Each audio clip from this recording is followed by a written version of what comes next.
Good evening, everyone. I want to chat about a project we did in Separation Creek, which started almost 10 years ago, which we've called the Treehouse. And the site for this project was actually on the edge or the very outskirts of Separation Creek.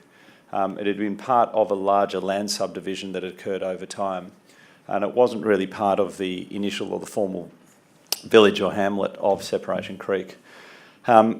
But I started with this aerial photo because it really does capture the essence of the environment, and all of you know what a special place it is to live there. It's one of the most remarkable places in Victoria in my mind, and it's where the forest tumbles into the ocean, and that is a truly special quality. And it's a quality that our clients certainly fell in love with when they first visited Wye River. They'd been on a trip around Australia. They'd taken the year off work and travelled around the entire country, and this was their last leg. They were 2.5 hours from Melbourne on their way home and stopped here, saw the for sale sign, and just thought we have to live here. It was a vacant piece of bush, but they were truly captivated.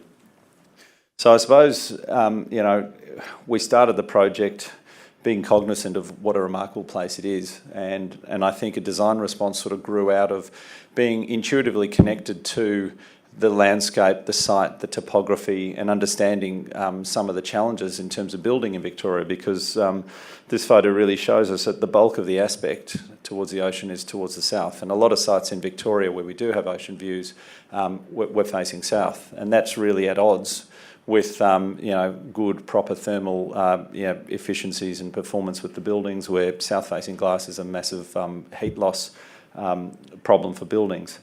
So we were cognizant of a lot of these challenges as we started looking at the site. Our client's site was this portion of land over here, and we really scratched our heads when we started looking at it, wondering how and what would be an appropriate response.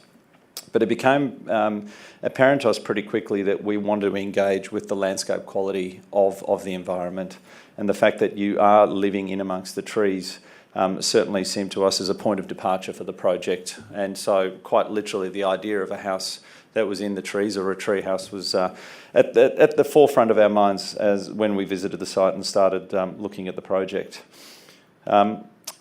The thing we learnt very quickly, though, is things aren't as they seem. And the very first thing we did was got a geotechnical assessment, and we found out that our site was actually part of a former landslip site. And so there'd been significant landslide through this portion of the site, and it's not uncommon for sites in Wye River to have these landslip areas and potential for landslip. So our geotechnical engineer told us before we did a single thing, we had to put a rock anchor retaining wall in to hold back the hill in the event of a landslide. It doesn't matter what we were going to build on the site, whether we were putting a caravan on the site or a $3 million palace, this rock anchored wall had to happen.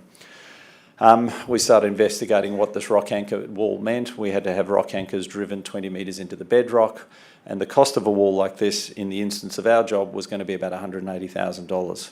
So before my clients even started working on the project, we had a site cost of about $180,000 that we had to deal with. So that very quickly started to, I suppose, impact on, in a more focused sense, how we were starting to deal with the plan and deal with the challenges of the site. So here's a site plan, as we can see, and the entry coming off Olive Grove. And this is the most pertinent portion of the design, the rock-anchored retaining wall. And I suppose because this was such an expensive element, we decided to really minimise the footprint of the building.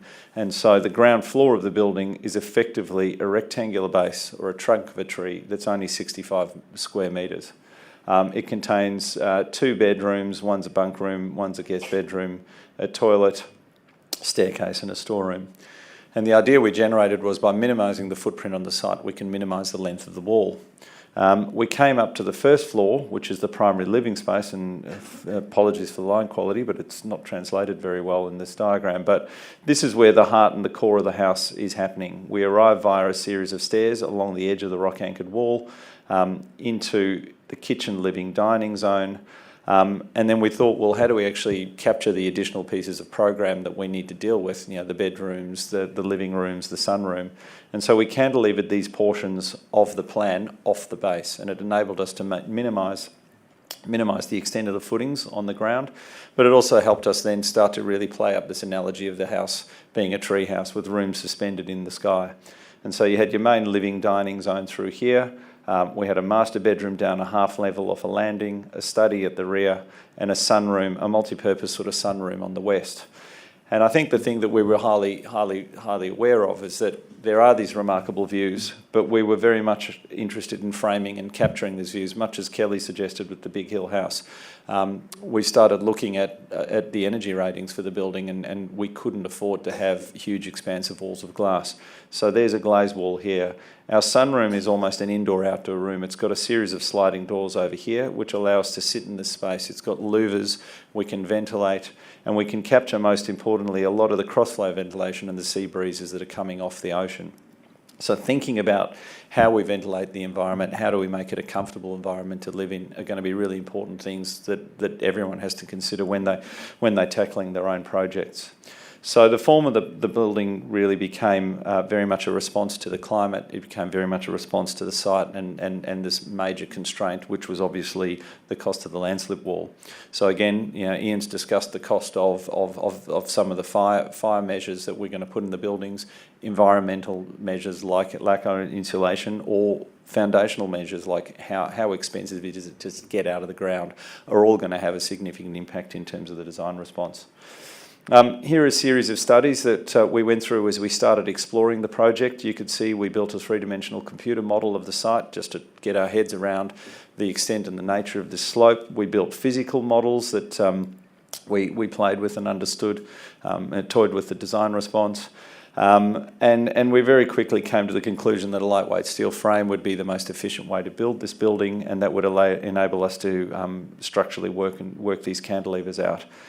The bottom drawing is an unfolded elevation of this rock-anchored retaining wall, and you can actually see the extent of this wall. So it has a significant impact on the site.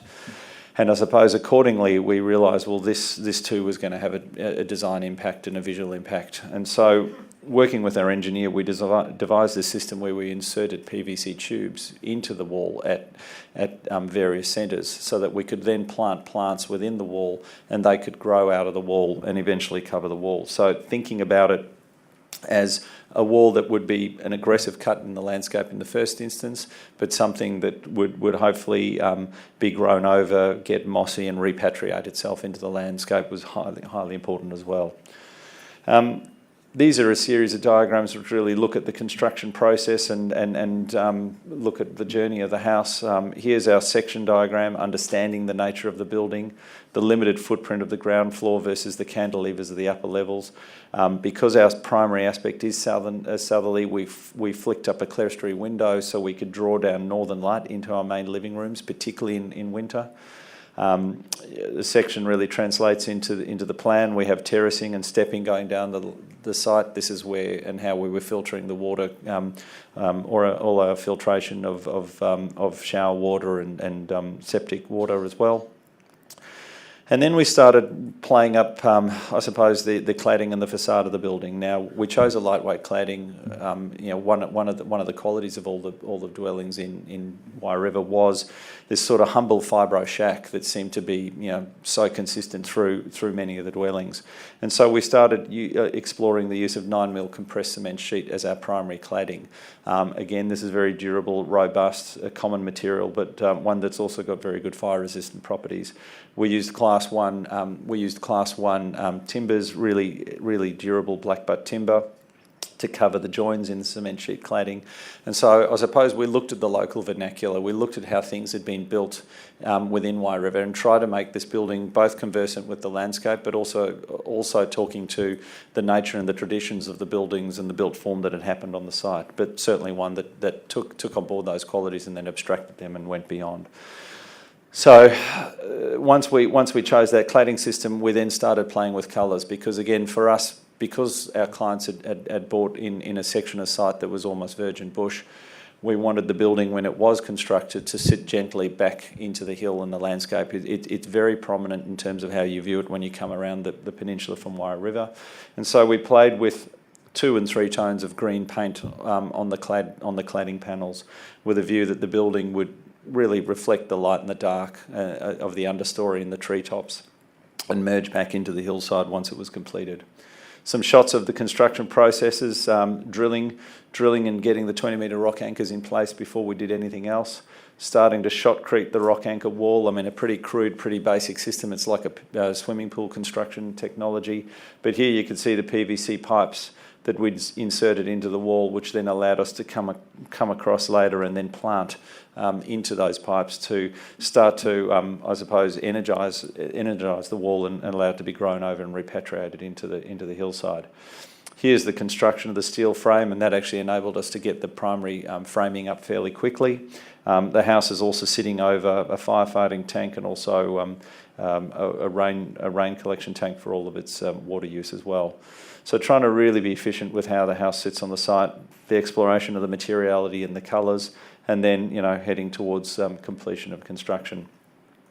And I suppose the thing you'll find along the journey in terms of your own rebuild is that there are some real challenges that you're going to face. They might be budgetary, they might be site driven, they might be orientation driven. And I suppose the view with this project, certainly with that huge cost of the rock anchored wall, was that, well, let's turn the adversity into opportunity. I mean, there are always challenges that come up during the construction process, but there are certainly opportunities for creative thinking as well. And so onto the finished project, and this literally was the site as we experienced it on our first visit. We sort of waded into here, and my business partner Tim spent half the afternoon sliding down the hill on his backside because it was so wet and slippery. But it was serious jungle, and this is in part what inspired that analogy and that abstraction and the idea of the treehouse straight away. This is the view of the house as it sort of sat in the hillside just when the project was completed, when we're across the beach and looking across at the site from Wye River. So you could see how important it was to us that the building did start to merge back in with that landscape, and I'm happy to say that it feels like it's doing that more and more so as the building patinas and weathers and it softens into the hillside. This shot really captures the essence of the building, the trunk, the cantilevered rooms, the varying pieces of program, the opportunities to sit in different spaces and enjoy different qualities of the site. So the sunroom is really about looking back into the hill and enjoying the afternoon sun. The living room and the deck is clearly about the primary view. So thinking about different spatial experiences, different experiential qualities that you're going to explore in your designs is certainly really important. This is the view that our clients enjoy, and again, it sort of reinforces in my mind what a special place Wye River and Separation Creek are. And I suppose this is why I'm really passionate about talking tonight, because it's very easy to build back in the most expeditious way, but I think there are real opportunities in this rebuild as well that people can bring their own personalities and creativity into the journey and into the mix, and hopefully a more vibrant and robust village will be recreated. These are some of the internal views, the ideas of framing the view through the living room. Here's the sunroom, enjoying the late afternoon sun coming through, but you could see the louvers opened up to allow the breezes through and sliding doors that help close and isolate that room as well. But this is about the views back into the hillside as well. Again, the house, the trees. And a final series of slides just capturing all of it, but saying, there are multiple materials, multiple cladding opportunities. You've seen a whole range of them presented this evening already. These are some other projects we've worked on. This is a project in Melbourne where we've used the 9mm compressed cement sheet, but just let it grey and let it be raw and tough, and this feels beautiful in that environment. This is a house we did in Yulong and Moonlight Head past Apollo Bay, again clad in Class 1 timber, very simple shack of 65 square metres. And this is actually a house we did as a response to the original Black Saturday bushfires. This is just outside of Healesville, but a very simple corrugated iron-clad building. So there's obviously flexibility with materials. I think there's the potential or a tendency to be obsessed with the Bell ratings, but the Bell ratings will certainly only be one of a number of very important factors to consider when you're looking at your own rebuild. So there we go. That's our presentation.